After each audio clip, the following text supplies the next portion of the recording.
friends, a very hearty welcome to the this platform and the we will discuss the various messages posted on the group today. One quote from Raman Maharshi: "The self is the one." जो आत्मा है, जिसका दूसरा नाम self कहा, ब्रह्मन कहा, वो एक है, वास्तविकता एक है।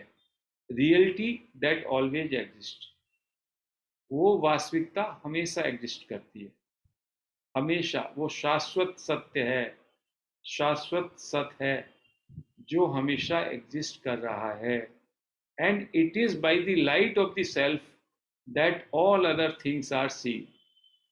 उसी सेल्फ की लाइट से, उसी ब्रह्मन की लाइट से, उसी के प्रकाश से सारे ऑब्जेक्ट्स, नेम्स, फॉर्म्स सब दिखाई देते हैं, सब चमकते हैं।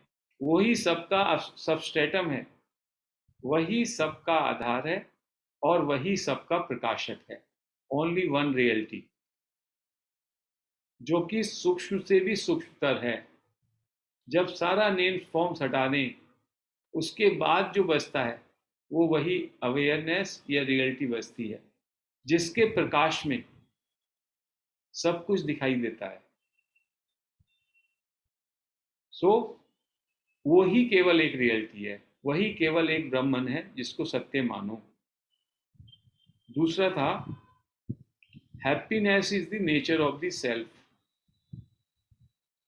सेल्फ या ब्रह्मन का स्वभाव ही जो है वो आनंद है। They are not different. The only happiness there is of the self. जो भी आनंद है, कहीं पे भी आनंद है, वो आनंद सेल्फ से, ब्रह्मन से ही आ रहा है। That is the truth. यही सत्य है। There is no happiness in worldly objects. संसारिक वस्तुओं में कोई आनंद नहीं है। Because of our ignorance we imagine we derive happiness from them. ये हमारा मात्र भ्रम है, अज्ञान है कि हमको बाह्य वस्तुओं से, सांसारिक वस्तुओं के पाने से आनंद प्राप्त होता है। आनंद का एक ही स्रोत है, वो है सेल्फ। ये हमारी भ्रांति है। One must realise his self in order to open the store of unalloyed happiness। यदि आपको प्योर आनंद का पान करना है, उसकी अनुभूति करनी है, तो आपको सेल्फ को रियलाइज करना चाहिए, आपको अंतर्मुखी होना चाहिए। For that self inquiry who am I is the chief means. और उस सेल्फ को पाने के लिए, उस सेल्फ को रियलाइज करने के लिए सेल्फ इंक्वायरी, आत्म जांच, आत्म विचार, वही राइट मीन्स है, वही सच्चा साधन है। There is a story in Panchadashi which illustrates that our pains and pleasures are not due to the facts but to our concepts।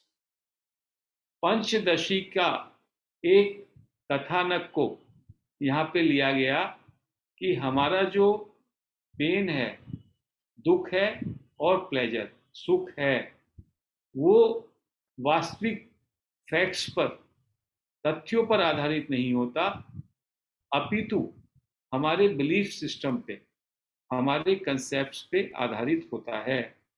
To young man in village went on a pilgrimage to north India. दो जो young युवा थे, वो north India में, उत्तर भारत में तीर्थ यात्रा के लिए गए। One of them died there, एक की वहां मृत्यु हो गई। But the other having picked up some job decided to return to his village only after some time. दूसरे युवक को वहां पे काम मिल गया, तो उसने सोचा, वो वहां पे काम में लग गया, और उस काम को करने के बाद, कुछ समय उस काम में ऑक्यूपाइड रहने के बाद वो वापस लौटा। Meanwhile he came across a wandering pilgrim and sent word through him to his village about himself and his dead friend. वो तो वहां पे काम में उसने अपने को एम्प्लॉयमेंट ले लिया, और कोई घूमने आया था व्यक्ति, उससे अपने गांव में ये सूचना दे दी कि उसका वो साथी मर गया है और वो यहाँ पर है। The pilgrim conveyed the news and in doing so inadvertently changed the names of the living and the dead man. जब उसने गांव में वो समाचार सुनाया तो समाचार तो सही था, बट नाम बदल गए गलती से। जो मर गया था उसको तो उसने कहा वो काम वहां पे मैंने देखा, और वहां पे वो काम में लगा हुआ है, और जो जीवित था उसको ये इंप्रेशन दिया कि वो मर गया है। The result was that the dead man's people were rejoicing that he was doing well, and the living man's people were in grief that he was dead. क्या हुआ इसका मतलब कि जो जिसकी मृत्यु हो गई थी उसके घर के लोग तो आनंदित थे कि हमारा बेटा, हमारा युवक काम में लगा हुआ है, वहां पे एम्प्लॉयमेंट में है, और जो आदमी वहां पे जीवित है और जो काम में लगा हुआ है, उसके लोग, उसके घर के लोग बहुत ही जो है दुख में थे कि वो उसकी मृत्यु हो गई है। तो इसमें ये कहा गया है, ये बताया गया है कि वास्तविक तथ्य क्या थे। एक जिंदा है और एक मृत हो गया। सूचना मिली, जो मृत है वो जिंदा है, तो उसके घर के लोग आनंदित होने लगे, और जो जीवित है उसकी सूचना मिली कि वो मर गया, तो उसके लोग दुख में। तो हमारा जो सुख और दुख की अनुभूति होती है वो हमारे कंसेप्ट्स पे, यथार्थ पे ना होकर के हमारा बिलीफ सिस्टम हमारे कंसेप्ट्स पे होती है। और कंसेप्ट्स क्या है? They are only mental constructions. वो हमारे माइंड के बिलीफ सिस्टम है जो संस्कारों से, सामाजिक संस्कारों से मिलते हैं। सुख दुख का आधार हमारे कंसेप्ट्स हैं। अन्यथा सुख का एक ही स्रोत है, self, and you are the self. और उसके लिए आप सेल्फ इंक्वायरी करें, and you will realise that reality, that the unalloyed happiness. ये इस बात में कहा गया है। ये एक दूसरा मैसेज था। एक मैसेज और है, देखते हैं क्या था वो। ये भगवान जो है ज्ञान दृष्टि के विषय में बोल रहे हैं। इस दृष्टि के विषय में बोल रहे हैं, ज्ञानी के लिए बोल रहे हैं। Though he appears to see things in front of him. ज्ञानी अपने सामने, ज्ञानी देखता है तो लोगों को लगता है वो सारी वस्तुओं को देख रहा है, but he is that extremely pure expanse, the eye of jnana that sees no objects whatsoever before it. लेकिन ज्ञानी का आंखों का देखने का इतना विस्तार होता है कि उसमें कोई उसको ऑब्जेक्ट स्पेसिफिक नहीं दिखाई देते, मात्र देखना रहता है उसका। उस देखने में जो जो चीजें उसके सामने आंखों में आ रही हैं उनका अलग से कोई प्रारूप, उनका कोई इंटरप्रिटेशन उसके सामने नहीं होता। दो Bhagavan sometimes transmitted the power of grace of the self by looking at devotees. कहते हैं कभी कभी भगवान ने अपना ग्रेस ट्रांसमिट किया डिवोटीज को इंडिविजुअली देखकर।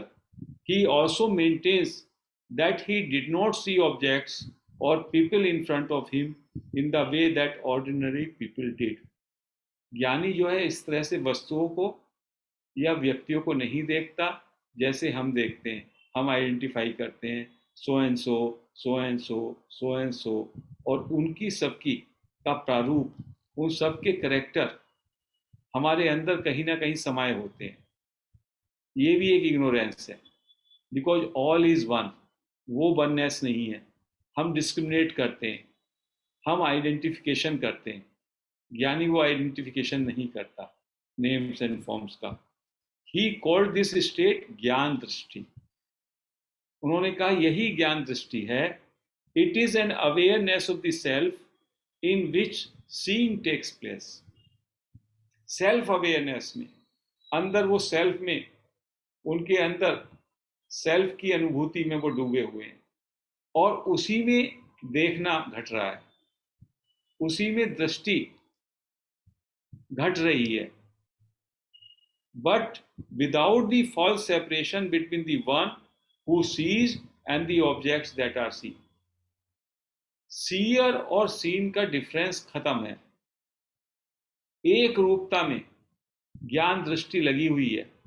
मेरी आंखें हैं, मान लो ज्ञानी की आंखें, वो सब तरफ निहार रही, बट उसके अंदर कोई नेम और फॉर्म्स का निरूपण नहीं है कि मेरे सामने ये बैठा है, मेरे सामने ये बैठी है, मेरे सामने ये ध्यानी है, ये उतना ध्यानी नहीं है।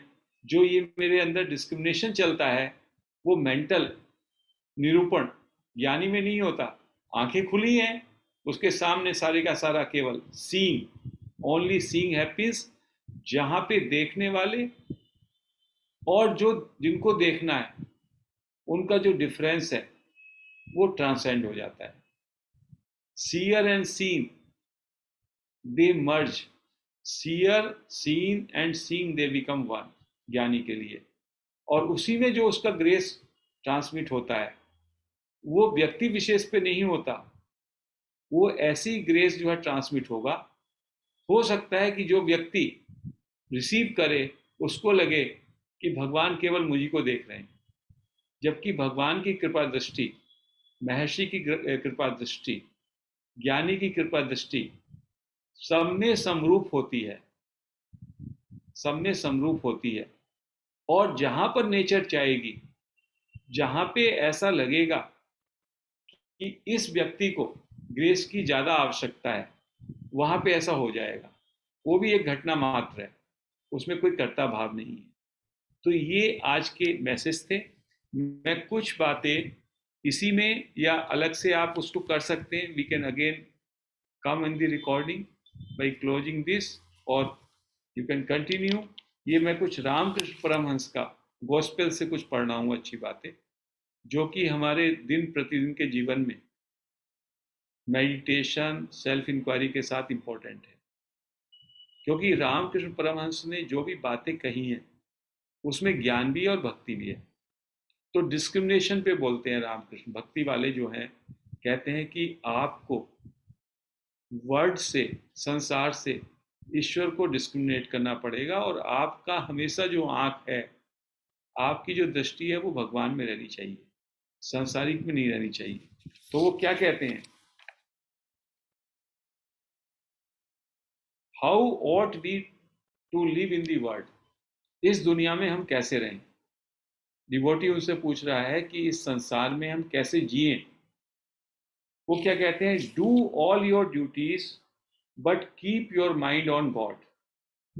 सारी ड्यूटीज तो करें, अपने मन को गॉड पे रखें। ब्रह्मन मान लीजिए उसको, कोई सगुण साकार मानता है मान लीजिए, इतना कोई विरोधाभास नहीं है। ब्रह्मन का मतलब है निर्गुण निराकार। अंतर्मुखी रहिए और ड्यूटी कीजिए अपनी। Live with all, with wife and children, father and mother, and serve them. Treat them as if they were very dear to you, but know in your heart of hearts that they do not belong to you. अपने बच्चे, wife, माता पिता सबका ध्यान रखें, सबकी सेवा करें और सबको बड़ा प्रेम दें, लेकिन अपने अंदर ये जान लीजिए कि वो आपको बिलोंग नहीं करते, वो आपके नहीं हैं। आप केवल अपना ड्यूटी करें। देन ए, फिर आगे वो बोलते हैं कैसे, a maid servant in the house of a rich man performs all the household duties, but her thoughts are fixed on her own home in her native village. एक maid servant है, वो किसी सेठ के यहाँ काम करती है, सारा काम करती है, सारे ऑब्जेक्ट्स को संभालती है, साधन सामग्री को संभालती है, लेकिन उसका मन अपने नेटिव विलेज में जो उसका घर है उस पर लगा रहता है। She brings up her master's children as if they were her own. अपने सेठ, अपने एम्प्लॉयर के बच्चों को उनकी सेवा करती है, पालन पोषण करती है जैसे वो अपने हों। She even speaks of them as my Ram और माई हरि। उनको कहेगी अरे बाबा आप तो मेरे राम हैं, आप तो मेरे हरि हैं। But in her own mind she knows very well that they do not belong to her at all. लेकिन वो जानती है सेठ के बच्चे उसके नहीं हैं, चाहे वो उसे माँ का प्यार दे, उसकी सेवा शुश्रूषा करे। तो ऐसे ही आपका होना चाहिए, अपने मदर का, फादर का, वाइफ का, बच्चों का, सबका आप केयर करें, सेवा करें, but your mind should be fixed on God. कह रहे हैं जैसे मेड सर्वेंट का उन्होंने एग्जाम्पल दिया। फिर दूसरा देते हैं example, the tortoise moves about in the water. कछुआ जो है वाटर में चलता है, वाटर में चला जाता है कछुआ, but can you guess where her thoughts are? उस कछुए के थॉट्स कहाँ पे रहते हैं, माइंड कहाँ पे रहता है? देयर ऑन दी बैंक, वो उसने किनारे पे रहता है। Where are eggs are lying, जहाँ उसके अंडे हैं, उसके अंडे तो वो किनारे पे छोड़े हुए हैं, और वो जो है पानी में चला गया अंदर भोजन वोजन के लिए, इकट्ठा करने के लिए, बट उसका माइंड अपने एक्स पे है। Do all your duties in the world but keep your mind on God. अपना ड्यूटीज करें संसार में, लेकिन माइंड हमेशा गॉड पे रहना चाहिए, दैट इज आई पे रहना चाहिए, सेल्फ इंक्वायरी पे रहना चाहिए, और वो करते रहें। If you enter the world without first cultivating love for God, you will B entangled more and more. यदि आपने ईश्वर से प्रेम नहीं किया, ब्राह्मण के प्रति आपका लगाव नहीं हुआ, आप अंतर्मुखी नहीं हुए, तो आप संसार के नेम्स, फॉर्म्स में, ऑब्जेक्ट्स में लिप्त हो जाएंगे, आप लिप्त हो जाएंगे। You will be overwhelmed with its danger, its grief, its sorrows, and the more you think of worldly things, the more you will be attached to them. आप संसार के राग द्वेष में, सुख दुख में, चीजों में उलझ जाएंगे, और जितना आप ज्यादा उसमें अटैच होंगे, जितना आप ज्यादा उनमें लिप्त होंगे, उतना आपका अटैचमेंट ज्यादा होगा। तो कहते हैं कैसे, first rub your hands with oil and then break open the jackfruit. पहले अपने हाथों में तेल लगा लें और फिर जैक फ्रूट को काटें। पहले भगवान की तरफ अपना प्रेम करने, और फिर आप संसारिकता में भी आएंगे, तो आप उनमें अटैचमेंट नहीं होगा। जैसे जैक फ्रूट को तेल लगा के काटेंगे, तो जैक फ्रूट जो है वो आपको चिपकेगा नहीं, और यदि आपके मन में प्रेम नहीं है ईश्वर के प्रति, आप अंतर्मुखी नहीं हुए, तो आप चिपक जाएंगे, और चिपक जाते हैं तो जैक फ्रूट आराम से छूटता है क्या? और तेल लगा लीजिए, तो वो कितना भी चिपकना चाहे वो नहीं चिपकेगा। Otherwise they will be smeared and its with its sticky milk. जो जैक फ्रूट का स्टिकी मिल्क होता है ना, वो तमाम चिपक जाएगा। First secure the oil of divine love and then set your hands to the duties of the world. पहले जो है ईश्वरीय प्रेम के तेल में, तेल आपके अंदर हो जाना चाहिए, तेल की चिकनाई आ जानी चाहिए। उसके बाद वर्ल्डली ऑब्जेक्ट्स आपके साथ नहीं चिपक पाएंगे। तो there are so many other beautiful stanzas, and they are coming from directly from a realized soul. So we all are fortunate that we have इस तरह के realized sages, रामकृष्ण, महर्षि रमन, एक से एक अद्भुत सेंट एंड सेजेस, जिनकी वाणी को पढ़ कर के ही हमारे अंदर अंतर्मुखी होने का भावना का पुष्टिकरण होता है। तो आज हम इस चर्चा को यहीं पे विराम देते हैं।